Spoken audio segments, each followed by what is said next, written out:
Welcome to PreMath. In this video, we have got this isosceles triangle ABC, as you can see in this diagram, such that this angle ADC is 24 degrees. This angle DAB is 42 degrees. This angle DCB is 42 degrees as well. And furthermore, this side length CD is 4 units, and once again this side length AC equal to this side length BC. And now our task is to find the value of this side length X. Please don't forget to give a thumbs up and subscribe, and please keep in mind that this figure may not be 100% true to the scale. Let's go ahead and get started, and here's our first step. Let's focus on this angle BAC. This whole angle is 42 degrees plus 24 degrees. That's going to make 66 degrees. And now we know that this triangle ABC is an isosceles triangle, since this side length is congruent to this side length. So therefore this angle is going to be congruent to this angle. If this angle is 66 degrees, this angle has got to be 66 degrees as well. And now let's recall triangle sum theorem. According to this theorem, the sum of three interior angles in a triangle is always 180 degrees. That means sum of this angle, and this angle has got to be 180 degrees. Let me go ahead and call this angle as our angle alpha. Then we are going to have angle alpha plus angle 66 degrees plus another 66 degrees has got to be 180 degrees. So let's go ahead and simplify. Alpha plus 132 degrees is going to be 180 degrees. Let's go ahead and subtract 132 degrees from both sides. This is gone. So therefore our angle alpha turns out to be 48 degrees. So therefore this angle alpha is 48 degrees. And we know that this angle is 42 degrees. So therefore this tiny angle has got to be 6 degrees. And here's our next step. Let's focus this time on this triangle ADC. And now let's recall triangle sum theorem. Once again, the sum of three interior angles in a triangle is always 180 degrees. So that means this angle plus this angle plus this angle has got to be 180 degrees. So therefore we conclude that this angle ADC is going to be 150 degrees, since the sum of 24 plus 150 and 6 degrees is going to give us 180 degrees. So therefore this angle ADC turns out to be 150 degrees. And now we know that this side length AC is congruent to this side length BC. Let me label this side length as an A.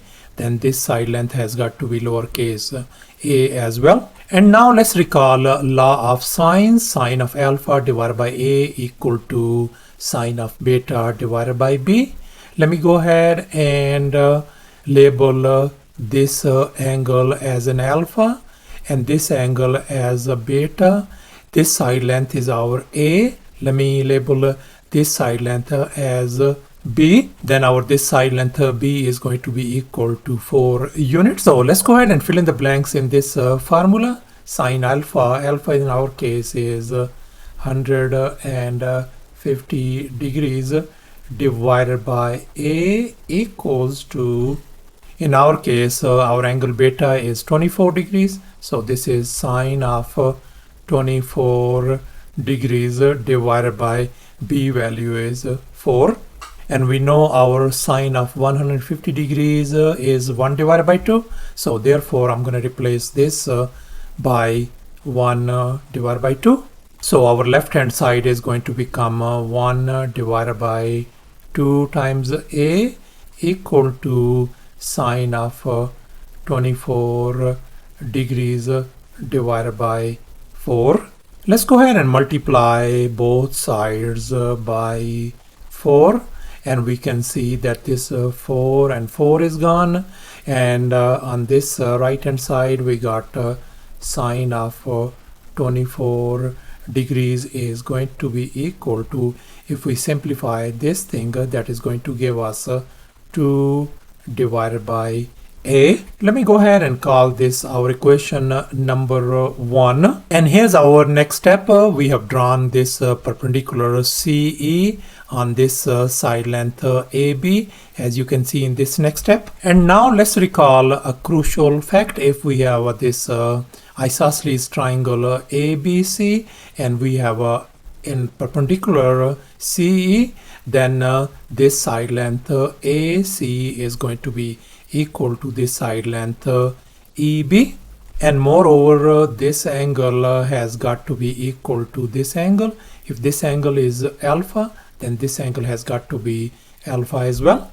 And we know that this whole length AB is x, so therefore this length EB is going to be x divided by 2. And moreover this whole angle is 48 degrees, so therefore half of that is going to become 24 degrees. And here's our next step. Let's focus on this right triangle BEC. And now let's recall SOHCAHTOA, and we are interested in sine of theta equal to opposite divided by hypotenuse. And our angle theta this time is 24 degrees, so therefore our opposite side is going to be this one and hypotenuse is this. So therefore our this sine of 24 degrees is going to become x divided by 2 all over a. Now let's simplify. So sine of 24 degrees could be written as x divided by 2a. Let me go ahead and call this our equation number 2. And now let's go ahead and compare these equation 2 and equation 1. We can see the left hand sides are identical, so therefore we can equate the right hand side as well. So therefore we can write x divided by 2a is going to be equal to 2 divided by a. Let me go ahead and remove these fractions by multiplying by 2a on this side and 2a on this side as well. And we can see that this 2a and 2a is gone. So therefore our x value is going to be, here a and a is gone, 2 times 2 equals to 4, so our x value turns out to be 4 units. So thus our x value turns out to be 4 units. Thanks for watching, and please don't forget to subscribe to my channel for more exciting videos. Bye.